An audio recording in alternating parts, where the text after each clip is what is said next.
আজকে আপনাদেরকে একটা ছোট্ট ব্যবসার আইডিয়া দেখাই।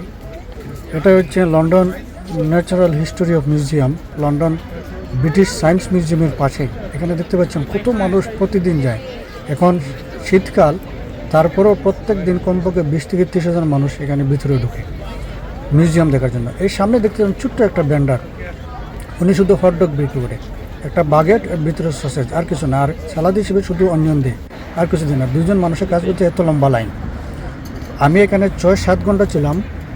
প্রত্যেক ঘন্টায় কমপক্ষে আমি হিসাব করছি, একবার যদি নাই হয় তবুও 20 থেকে 30টা বিক্রি করে। 30টা আমি ধরলাম না, 20টা ধরলাম প্রতি ঘন্টায়। আর এক একটার দাম হচ্ছে 10 পাউন্ড। তারপরে প্রত্যেক দিন কত হয়, প্রতি 10 ঘন্টা যদি সে কাজ করে, এখানে সে সকাল 7টার সময় আসে, সন্ধ্যা 7টার সময় যায়। 12 ঘন্টা ধরলাম, 10 ঘন্টা।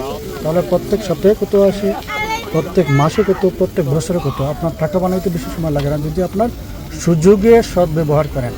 যদি আপনি সুযোগটা পান, তাহলে বড় আলিশান বড় বড় রেস্টুরেন্ট আছে, তারা প্রত্যেক দিন 2000 পাউন্ড সেল করতে পারে না।